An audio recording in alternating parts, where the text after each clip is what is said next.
So this right here is a chocolate covered orange cake, and I made it healthy vegan style using no oil, no wheat, no refined sugar, and no rice.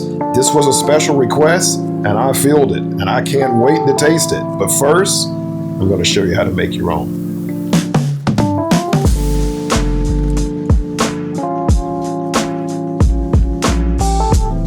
All right, so for those of you who are tuning in for the first time, what I do is make healthy vegan versions of traditional foods. And I do it using no oil, no wheat, no refined sugar, no rice.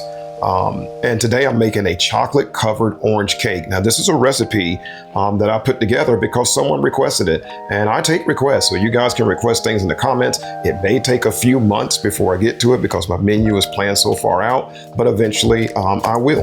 And so let's talk about what we're gonna use to make this delicious chocolate covered orange cake. We're gonna use some almond flour. We're gonna use some oat flour.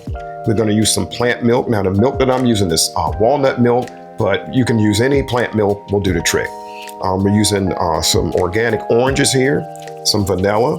We're using some turmeric to add some color. And of course, turmeric is super healthy. So anytime I can work turmeric into a dish, that's a good thing. I'm gonna use some baking powder and baking soda here.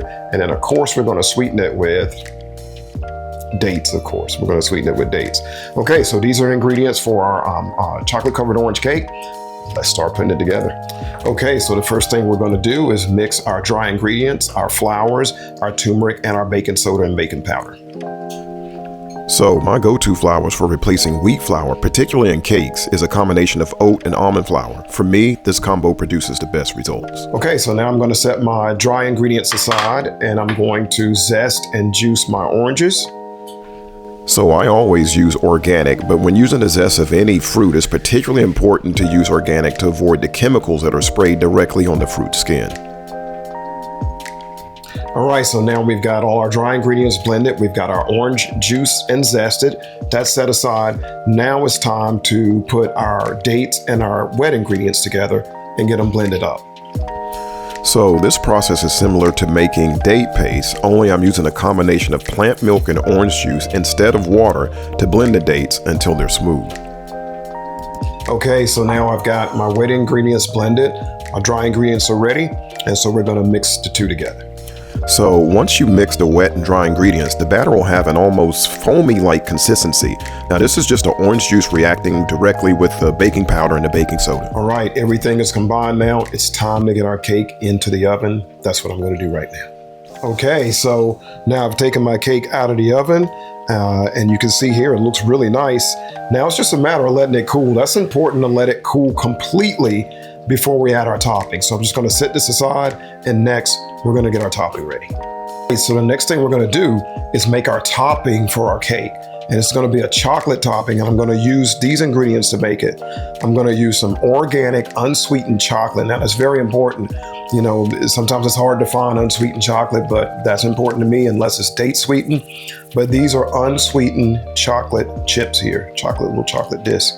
I'm gonna use some date sugar. This time I'm using date sugar. Date sugar is just dehydrated dates. There are no other ingredients. You simply take the dates, dehydrate them, and it makes the sugar, so it's pretty much the same thing as eating a date. And then I'm gonna add some plant milk. Again, I'm using walnut milk, but you can use any plant milk that you like. First step though, is to get our chocolate melted. That's what I'm gonna do now. So I'm using a double boiler to melt my chocolate, and you can do this by resting a glass or stainless steel bowl on a saucepan with water in it. Then, once the chocolate is melted, you can whisk in your plant milk and your date sugar. Okay, so now I have this to the consistency that I want it. So now we're gonna go ahead and get it drizzled over the cake. I'm gonna do that now. So once you have your chocolate poured over the cake, you can use a knife or an offset spatula to spread your chocolate to the edge of the cake. Now personally, I like the way it looks to let some of the chocolate drip down the sides. All right, our cake is done and it looks beautiful. But there is one more thing I want to do. I'm going to add one final touch to this cake, and then we'll give it a taste.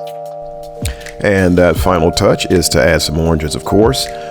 Using fresh fruit is a great way to decorate desserts without using artificial colors and sugary decorations, which, I don't like to do.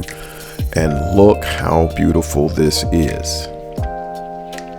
If you're enjoying this video, please like and subscribe below.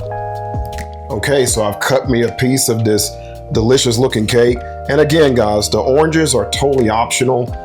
I just like things to look as beautiful as possible because remember, we take our first bite with our eyes, and when it looks this nice, I'm anticipating a really delicious tasting cake. Let's see what we've got.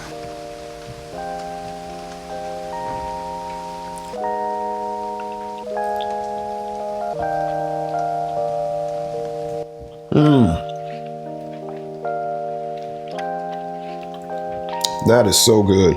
So good. Can really taste the orange flavor. It's amazing.